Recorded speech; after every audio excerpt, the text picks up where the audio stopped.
Opération Etna repoussée d'heure en heure, mais la première tentative mondiale de détournement de lave est imminente. Il y a 25 ans, le 13 mai 58, le début de la fin pour la 4e République et l'arrivée du général de Gaulle au pouvoir. Dans ce journal, 4 générations de gaullistes. Vaste opération de police pour contrôler des squatters dans le 19e arrondissement de Paris. Isabelle Béchler vient de terminer une enquête sur un phénomène qui s'étend. Enfin, tennis, la revanche de Noah sur Villander à Hambourg. À 2 semaines de Roland-Garros, le Français met fin à une série de 44 victoires du Suédois sur terre battue. Mesdames, Messieurs, bonsoir. Un suspense passionnant sur les pentes de l'Etna en Sicile. Tout le monde a bien sûr envie de savoir si l'homme va pouvoir impunément s'attaquer à la nature en détournant pour la première fois au monde le cours de la lave d'un volcan. Voilà 1 mois et demi que les activités du volcan le plus célèbre d'Europe commencent à inquiéter sérieusement les spécialistes. Il a donc été décidé d'organiser une explosion pour obliger la lave à changer de lit. Évidemment, ce qui n'est pas toujours désagréable pour un humain, l'est davantage pour un volcan, et il faut prendre beaucoup de précautions, à tel point que l'opération, plusieurs fois annoncée dans la journée, n'a cessé d'être repoussée. Dernière échéance imminente, nous dit-on maintenant. Philippe Dumez a suivi ces préparatifs d'heure en heure. Devant l'augmentation du débit de la lave, on a redoublé d'efforts la nuit dernière. L'endroit où doit s'effectuer le détournement a en effet été recouvert à 5 reprises par des débordements brûlants. Il a donc fallu arroser les bords du flot de lave pour essayer de refroidir les parois du canal naturel où s'écoule le magma et pouvoir procéder à la mise en place de la dynamite nécessaire à l'ouverture de la brèche artificielle. Franco Barberi, un volcanologue italien très réputé et responsable du chantier, a d'ailleurs bien failli avoir des ennuis. Dans les villages menacés, c'est avec un certain fatalisme que l'on observe le spectacle. On sait ici que l'Etna est le volcan le plus actif d'Europe. Ce paysan n'est pas en train de pleurer. Il remercie Dieu de lui avoir gardé la vie, même si son sauveur lui a repris une partie de ce qu'il lui avait donné. En 40 jours d'éruption, l'Etna a tout de même détruit une centaine de maisons. Et la chose, c'est très périlleuse. Et vous pensez que ça va durer longtemps comme ça? Je ne sais pas, mais... Inexorablement, l'Etna déverse de 20 à 30 mètres cubes de lave par seconde et il est impossible de déterminer la durée d'une éruption. Impressionnant, n'est-ce pas? Mais pourtant, il y a certains phénomènes qui sont difficiles à appréhender, en particulier celui de la chaleur. Je peux vous dire qu'ici, à une dizaine de mètres de ce fleuve de lave incandescente, il fait très très chaud, probablement aux alentours de 50 ou 60 degrés. Autre phénomène assez étrange aussi, ce magma de la Terre coule comme ceci depuis plus d'1 mois et pratiquement en silence. La lave apparaît assez fluide, mais avec de bonnes chaussures, il est possible de la traverser sans trop de problèmes. Pourtant, regardez, un gros bâton à son contact s'enflamme comme une simple allumette. Détourner cette lave incandescente pour retarder ses effets néfastes sur les villages avoisinants, ce n'est pas la première fois que l'on tente cette opération, mais on espère avoir trouvé la solution presque idéale. D'un côté, on va combler le canal dans lequel on aura pratiqué une brèche à la dynamite et la lave s'écoulera en principe par ce canal artificiel, ce qui retardera sa progression d'environ 1 mois. Et l'expérience qu'on tente actuellement, elle pourra se faire sur d'autres volcans. Je crois que ça a été une victoire dans la mesure où il y avait en Italie une crise, le gouvernement était en train de se démettre. Mais il y avait également sur le plan local une volonté très ferme des populations d'intervenir. Et je crois que si la décision n'avait pas été prise, il y aurait eu des travaux spontanés et la population risquait de se mettre entre les forces de l'ordre et les bulldozers. Il faudra au moins 1 mois pour savoir si l'expérience a réussi, mais il faut avant pratiquer le dynamitage d'une paroi dont la température à proximité de la lave est à 900 degrés et les explosifs n'aiment pas trop la chaleur. Et à tout moment, s'il se passe quelque chose dans la demi-heure, nous intervenons dans ce journal avec nos moyens de direct sur place. Le dossier étudiant maintenant. En pharmacie, réunion demain de tous les responsables des 24 facultés de France. Ordre du jour, une nouvelle proposition du Premier ministre, un a priori favorable, disent les grévistes. Même chose en médecine, où là les décisions se prennent CHU par CHU. Les premiers votes aujourd'hui étaient favorables à la reprise des cours. Enfin, en droit, la contestation semble un tout petit peu marquer le pas, mais rien n'est joué à 10 jours du débat sur le projet de réforme de l'enseignement supérieur au Parlement. Autre débat qui se fait jour sur l'attitude de la police maintenant, pendant ces manifestations étudiantes. Le député UDF Georges Mesmin a demandé la création d'une commission d'enquête sur, dit-il, les brutalités policières inadmissibles qui ont réprimé sauvagement les dernières manifestations.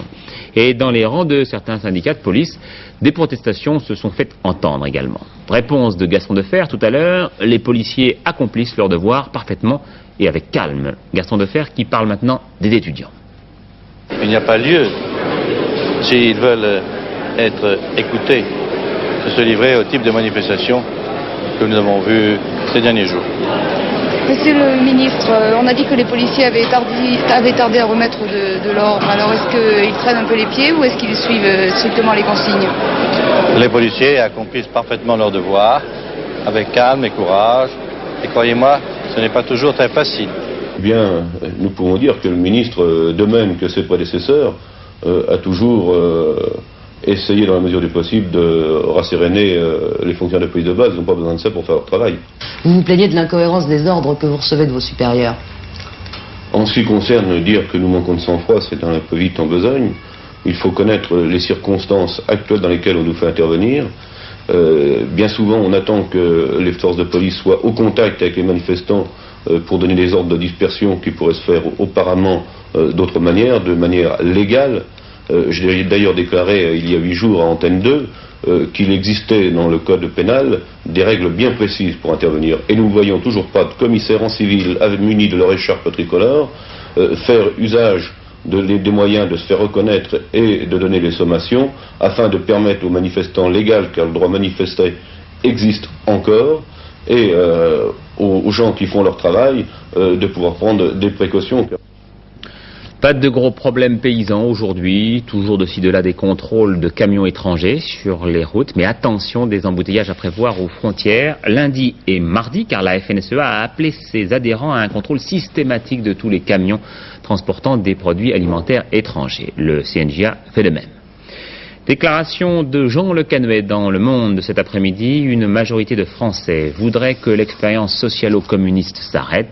Mais nous, dans l'opposition, nous n'avons ni le droit ni les moyens d'arrêter l'expérience en cours. Ce n'est pas à l'opposition d'apporter une réponse pratique à cette attente. Une déclaration prononcée donc ce 13 mai 1983, 25 ans après la chute de la 4e République, disons plutôt le début de la chute, car le retour du général de Gaulle au pouvoir ne date que du 1er juin 58.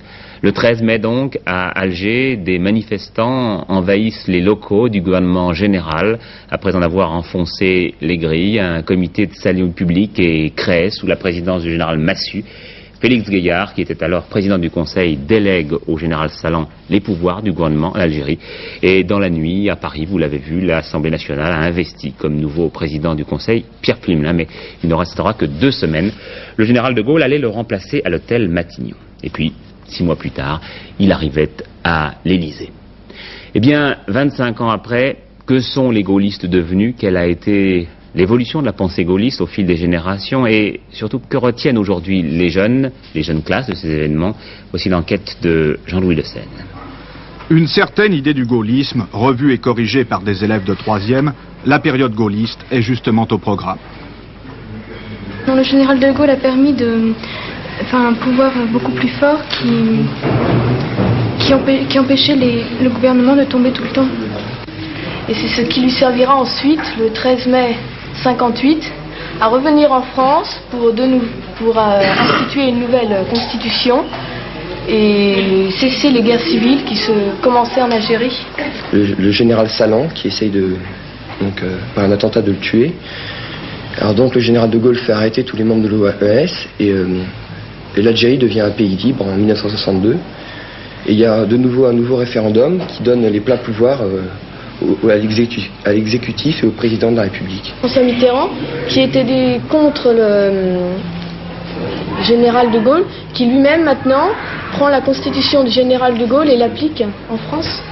Un survol qui occulte la transition de Gaulle-Pompidou, transition logique avec pourtant des hauts et des bas. Hormis la parenthèse Giscard qui n'a jamais fait partie de la famille, la filiation de Gaulle-Pompidou-Chirac s'est imposée. Olivier Guichard, 62 ans. sont gaullistes aujourd'hui tous ceux qui se reconnaissent dans cette manière que le général avait d'approcher les problèmes politiques, c'est-à-dire ceux pour qui le mot grandeur de la France n'est pas un mot dérisoire, mais au contraire capital, ceux qui pensent qu'il faut non pas supprimer les partis politiques, bien entendu, et beaucoup d'entre nous appartiennent à des partis politiques, c'est mon cas, mais ceux qui pensent qu'il faut faire échapper l'État à la puissance de tous les partis politiques, et a fortiori, bien entendu, d'un seul parti politique, comme c'est le cas aujourd'hui. Le chiracisme est-il un gaullisme? Bien dans le RPR ne nous éloigne du gaullisme. Cela dit, si vous posez la question en termes de chiracisme, vous ne la posez plus exactement en termes de gaullisme. En termes de fidélité à une personne. Oui, mais la fidélité à une personne n'est plus le vrai problème. Ce qui est important, ce n'est pas la fidélité à une personne qui malheureusement a disparu, c'est la fidélité à un enseignement politique. À la tête du mouvement gaulliste, Jacques Chirac a placé des hommes qui peuvent revendiquer plusieurs héritages, mais qui insistent sur la puissance de l'appareil. Bernard Ponce, 56 ans. Le RPR ne prétend pas incarner le gaullisme à lui seul. Le gaullisme appartient à la nation, il appartient à toute la France. Le RPR simplement dit que, en son sein, c'est là où se retrouve le plus grand nombre de gaullistes. Certains diront que les sentinelles ne sont plus ce qu'elles étaient. Pourtant, la doctrine gaulliste est toujours la référence. Jacques Toubon, 41 ans. Nous ne récupérons pas les idéaux gaullistes. Nous sommes nés avec, nous sommes venus à la politique avec. Et je suis persuadé que le caractère immédiat, c'est-à-dire le caractère spontané de ces convictions, sont de nature à séduire aujourd'hui. Quand on arrive aux plus jeunes, De Gaulle et Pompidou s'estompent. Reste l'omniprésence de Jacques Chirac, Nicolas Sarkozy, nouveau maire de Neuilly, 28 ans. Ma vie politique, moi, a commencé alors que le président Pompidou était mort, et je n'ai connu du général de Gaulle que ce que je le voyais lorsqu'il défilait sur les Champs-Élysées, j'avais à l'époque 5 ou 6 ans, et je l'ai surtout connu par les livres. Mon engagement politique, c'est un engagement politique aux côtés de Jacques Chirac et du RPR, qui incarnait pour moi cette tradition gaulliste.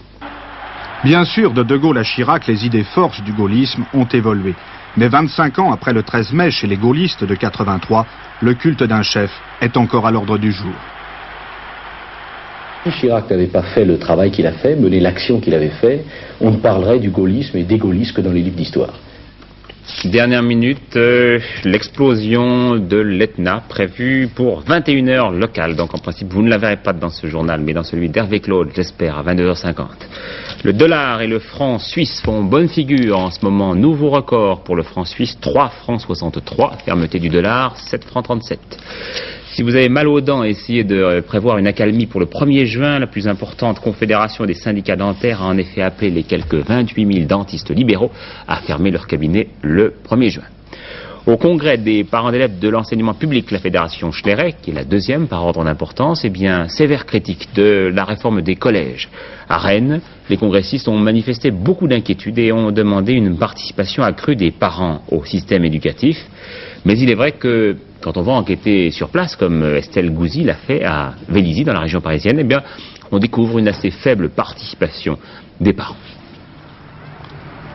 8h30. Ce matin, les portes du collège Maryse Bastier à Vélizy s'ouvrent aux parents d'élèves. C'est une journée de rencontre avec les enseignants. Sur les 600 familles concernées, 40 seulement sont représentées. La participation des parents à la vie scolaire, c'est une belle idée née en 1968. 15 ans après, elle n'est toujours pas réalisée. Un signe révélateur, le nombre des adhérents aux fédérations de parents d'élèves n'a pas augmenté et souvent l'adhésion reste de pure forme. Le dialogue entre école et famille semble difficile. À cela, il y a bien des raisons. Je pense qu'il y a des tentatives d'ouverture depuis quelque temps qui sont notables, mais on n'a pas... D'abord, on manque beaucoup de formation et d'information, je pense, puis on manque aussi de temps si on ne veut pas tomber dans la réunionnite tout le temps, permanente. Je pense que les enseignants ont autre chose à faire, les parents ont aussi leur activité professionnelle. Donc, on a l'impression d'une ouverture qui se fait et pas tellement de possibilités d'y répondre. Je pense que les collègues sont réticents à cette participation. Peut-être ont-ils peur de la durée des débats également, car un conseil de classe est très long déjà. Ils ont peur également d'un manque de compétences des parents pour discuter des problèmes purement pédagogiques de l'enseignant et de l'élève. Il y a quelquefois aussi des problèmes personnels qui se règlent entre collègues. Et ils n'aimeraient peut-être pas que les parents soient témoins. Je pense que les parents s'intéressent à la scolarité de leur propre enfant, mais pas vraiment à la vie de l'école. On ne voit pas tellement ce qu'on peut faire pratiquement pour les enfants vraiment. Et toi, Gabrielle, t'aimerais bien que ta maman elle rentre à l'école et qu'elle participe à la vie de l'école? Oui. Oui. Enfin, je sais pas, ça dépend, d'un côté oui, d'un côté non. Pourquoi? Ça dépend. Enfin, faut d'abord comprendre ce que vous entendez par participer dans la vie de l'école. À cette question, il faudrait d'abord trouver une réponse claire. Elle serait peut-être le moyen de vaincre la réticence des parents. Il y a loin ce petit garçon. Trop de centrales nucléaires en France. Ce ne sont pas uniquement les écologistes qui disent ça, mais les rédacteurs d'un rapport officiel qui vient d'être remis au ministre du Plan et au secrétaire d'État à l'énergie. Un rapport qui affirme par exemple qu'aucun réacteur nouveau n'est nécessaire pour les seuls besoins d'électricité du pays avant 4 ans et même 8. Si la crise se poursuit, le gouvernement devrait prochainement décider des commandes de réacteurs nucléaires pour les années à venir. Une vaste opération de police ce matin dans ce que l'on appelle un petit peu rapidement un squat, c'est-à-dire un immeuble destiné à la démolition et occupé illégalement en attendant. Près de 300 CRS, gendarmes mobiles et gardiens de la paix pour contrôler les identités d'au moins autant occupants, 3, 4 ou 600, les chiffres varient. Rue de Flandre, à Paris, dans le 19e arrondissement, 5 immeubles de 5 étages chacun. Les forces de l'ordre y ont découvert de la drogue. Isabelle Béchler et Pascal Stelesta ont enquêté sur ces squatters et sur les problèmes de voisinage qu'ils posent. La rue de Flandre est une des entrées principales de Paris. Voilà 20 ans que la décision d'élargir l'artère est prise, mais les immeubles frappés d'alignement sont toujours debout, souvent dans un état de délabrement avancé. La ville de Paris les rachète peu à peu et reloge les locataires, mais on n'a rien fait pour rendre inhabitables les logements abandonnés. C'était une occasion que les squatters n'ont pas laissé passer et ils ont investi les immeubles. L'exemple le plus frappant, c'est le 173 rue de Flandre, une série de 5 immeubles en enfilade, une seule issue, la porte cochère. Le 173, c'est le ghetto, un ghetto un peu fou où vivent plus de 500 Antillais et Africains. Pour le quartier, ça veut dire d'abord qu'il faut détruire ces bâtiments puisqu'ils doivent être détruits et que la population ne supportera pas plus longtemps que ces squats continuent tels qu'ils sont. Et ça veut dire qu'on ne le fera que lorsque on aura mis un certain nombre de moyens pour héberger et pour reloger une partie de cette population.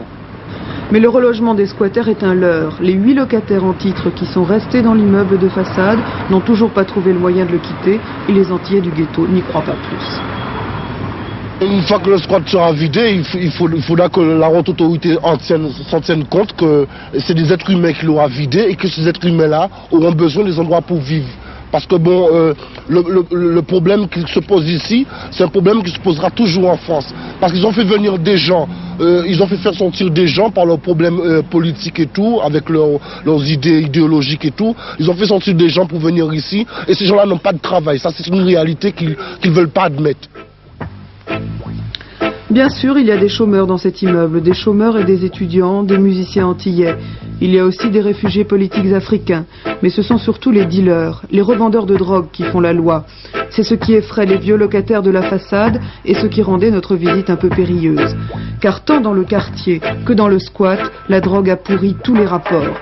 Elle a pourri toutes les tentatives culturelles, la musique ou les restaurants végétariens des Rastas. La drogue s'est installée de force chez les jeunes du quartier et la police n'osait plus rentrer ici depuis des mois. Mais pour les squatteurs, il y a drogue et drogue. La marijuana fait partie de leurs habitudes. Les Rastas réprouvent les drogues dures. Mais de l'héroïne, il y en a et les vendeurs n'habitent pas là, eux. Nous, on ne vend pas de la poudre ici parce que ce sont des étrangers qui viennent. Parce que ici, les gens vendent que de l'herbe. La poudre, on ne connaît pas ça. C'est pas notre culture, la poudre. Hein? Ce sont toujours des gens qui viennent, des gens qui n'habitent pas dans le squat, qui vendent de la poudre. Et après, hein, c'est pas des gens qui restent ici, qui habitent ici. Je vends de l'herbe. Moi, c'est pour partir dans mon pays, aux Antilles, avec. C'est pas ma copine, aller aux Antilles, rester là-bas. Dans ce ghetto, la cohabitation est dure. Les hommes font de la musique pour oublier, mais de ce fait, ils empêchent les voisins de dormir. Et forcément, dans ces bâtiments sans eau, c'est sale, très sale. Bon, écoutez, les rats qui grouillent sans arrêt, on n'ose pas ouvrir notre porte. Hein, les rats, ils n'arrêtent pas de rentrer. Les rats? Oui, les rats. Ça fait 18 ans, on est 8 locataires français là, qui payons toujours notre loyer. Eh bien, on commence seulement à nous proposer des logements. La tension monte dans le voisinage et avec elle le racisme. Les commerçants ont peur, ils s'organisent face à l'impunité dont semblent jouir les trafiquants du squat. Ils ont des armes et ils le disent. Ah oui, ça c'est le problème, moi le premier.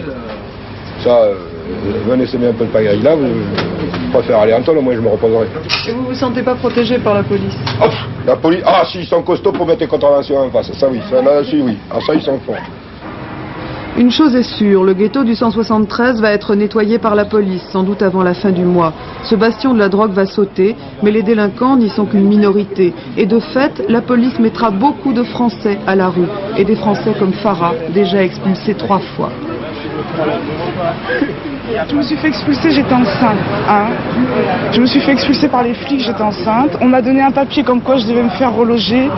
Je suis arrivée là-bas, on m'a dit que c'était pas ça, quoi. Et bon, ça fait 1 an que j'ai demandé une demande de logement et jamais on me l'a accordé, alors que j'ai un enfant qui est né en France, donc il est français. Vous comprenez? Et bon, c'est bien beau d'expulser les gens, mais on va les mettre où? Nous, on dérange personne. Ces habitations, elles sont vacantes. Personne ne les habite. Pourquoi nous, on n'a pas le droit de les habiter? Ils vont déplacer les problèmes, c'est tout. Ces marginaux antillais, ces immigrés de l'intérieur, iront donc squatter ailleurs, ici peut-être, au 154, ou un peu plus loin. Mais pour la ville de Paris, il n'est pas question de les reloger, car le fichier des mal logés compte déjà 70 000 prioritaires. Seul le secrétariat d'État au Dom-Tom dispose de quelques logements pour les familles. L'actualité à l'étranger, maintenant, a commencé par le Chili. 10 ans après le coup d'État militaire du général Pinochet, cette fois-ci, c'est à la junte d'affronter un mouvement massif de contestation, sévèrement réprimé. Nous le disions hier. Didier Régnier. Journée nationale de protestation pour des milliers de Chiliens à Santiago et dans les principales villes du pays. Au cri de liberté, liberté, les étudiants se sont rassemblés devant l'université de la capitale face aux forces de l'ordre qui avaient quadrillé tout le quartier.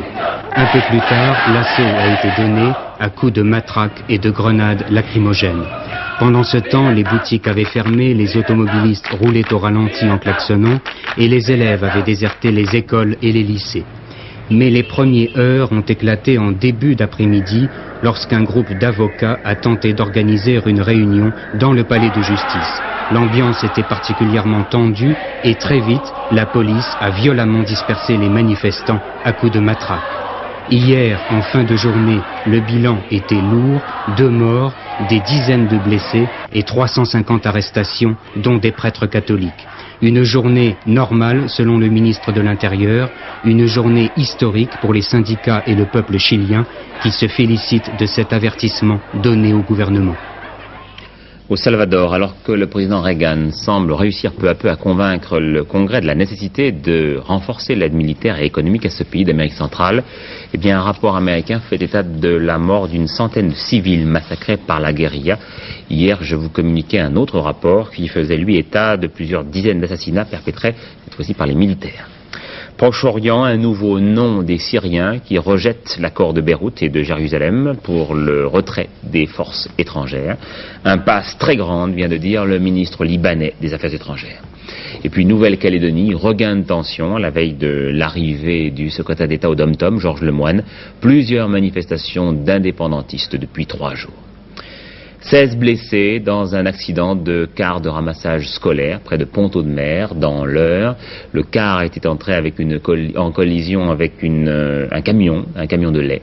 3 personnes gravement blessées, le conducteur qui est dans le coma et 2 enfants à l'origine de l'accident. Un refus de priorité du car, semble-t-il. L'actualité sportive de ce samedi, du bon et du moins bon pour les Français. En judo, une grosse déception. Novak et Canu ont été éliminés au championnat d'Europe à Paris. C'est l'Anglais Neil Adams qui remporte la médaille d'or chez les mi-moyens. En revanche, un bien beau succès de Yannick Noah en tennis aux internationaux d'Allemagne de l'Ouest, à Hambourg. Le Français, que l'on disait en méforme, a éliminé le Suédois Wilander, qui depuis 1 an tout juste n'avait pas perdu un seul match sur terre battue. Alain Vernon. En tout cas, on a beaucoup parlé de Yannick Noah en début de semaine à Düsseldorf où sa défection inattendue en Coupe des Nations a provoqué la colère du Conseil des joueurs professionnels. Si le tempérament du numéro 1 français lui dicte toutes les audaces, celle d'aujourd'hui l'honore plutôt. Face à Mats Wilander en quart de finale des internationaux d'Allemagne, Yannick Noah a choisi un jeu très offensif, montant au filet et volleyant sur la plupart des renvois du Suédois. Et la tactique, il faut le bien dire, a payé. Noah a mis fin à la série de 44 victoires sur terre battue de Wilander en éliminant le Suédois en 2-7, 6-4, 6-4. Le Français qui fêtera ses 23 ans dans 4 jours a démontré une nouvelle fois qu'il était capable de vaincre sur terre battue les meilleurs joueurs actuels. La balle de match témoigne bien du tonus retrouvé de Yannick Noah à 10 jours de Roland-Garros. En cyclisme au Tour d'Italie, c'est le Suédois Tony Prim qui est le premier à endosser le maillot rose de leader. En moto, aux 24 heures du Mans, les Français Lafont et Coudray ont réussi les meilleurs temps des premiers essais sur Kawasaki. Et puis en football, le grand match ce soir pour Nantes qui reçoit Saint-Etienne. Si les Canaries, chers à Claude Sérion, l'emportent, ils sont champions de France dès ce soir. Un résumé en images dans le dernier journal que présentera Hervé Claude. Les pronostics de Pierrette Bress dans le tiercé de demain à Vincennes. Elle préconise le 19, le 5, le 16, le 15, le 20, le 10, le 17 et le 4. Et puis un petit peu de lumière pour terminer ce journal. C'est un peu le festival de la lumière, en effet, en ce moment au Grand Palais. À côté de la superbe exposition Manet, eh bien, le Salon des artistes français présente une rétrospective Bonnard jusqu'au 23 mai. Georges Bégou nous fait visiter cette exposition en compagnie d'un guide prestigieux, le peintre-graveur Pierre-Yves Trémois, dont on connaît l'élégance du trait, le style et la sensibilité du dessin. Attention, un peintre peut en cacher un autre. Nous allons parler de Bonnard, mais voici Trémois. Trémois aime Bonnard, et il a des raisons.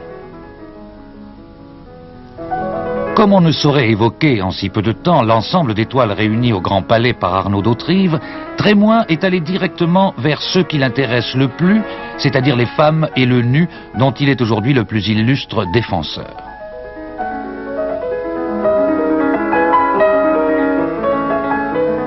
Même dans les paysages, Bonnard met les femmes, celles-là habillées, au premier plan. Mais enfin, il les préfère, et ô combien il a raison, mon Dieu, il les préfère nus. Et ça, c'est l'événement dans la peinture de Bonnard. Dans le fond, c'est peut-être un des derniers à avoir une sensualité tellement énorme qu'il a cerné les derniers moments d'un bonheur intimiste, si vous voulez.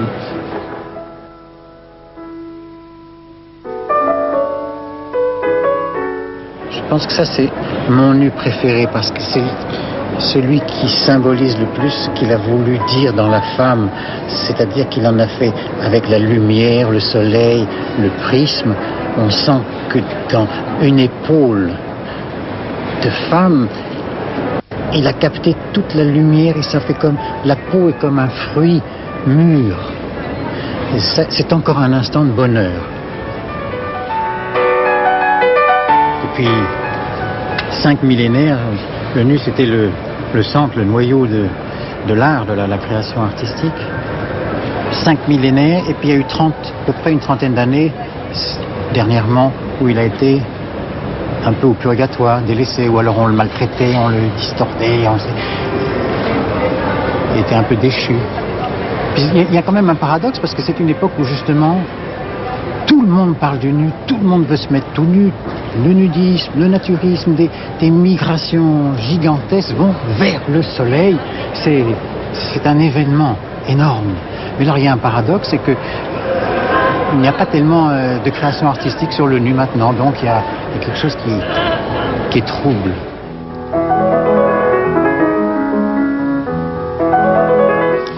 Voilà le temps maintenant, le temps pourri, et pas que chez nous d'ailleurs. Après 27 jours de pluie sur Londres, eh bien les bookmakers ont décidé de prendre des paris à 5 contre 1 sur les premières 48 heures sèches que connaîtra la capitale britannique. Alors chez nous, voilà. Ah ben c'est pas demain la veille. On prend le même temps qu'hier et on recommence. Regardez la photo satellite, voilà. Toujours des nuages des Pyrénées au nord-est, du beau temps sur la Méditerranée et un ciel variable sur l'ouest. Effectivement, il y avait des nuages à Londres. Voici la carte pour demain. C'est la même chose qu'aujourd'hui. Donc, du golfe du Lion Au Massif central et au nord-est, des nuages avec des averses, éventuellement des orages. Beau temps après dissipation des nuages bas matinaux sur le sud-est et la Corse. Ailleurs, eh bien, du nord au nord-ouest et au sud-ouest, c'est un ciel variable avec encore des averses et encore des orages, mais aussi des éclaircies. Ça ira mieux dimanche quand même.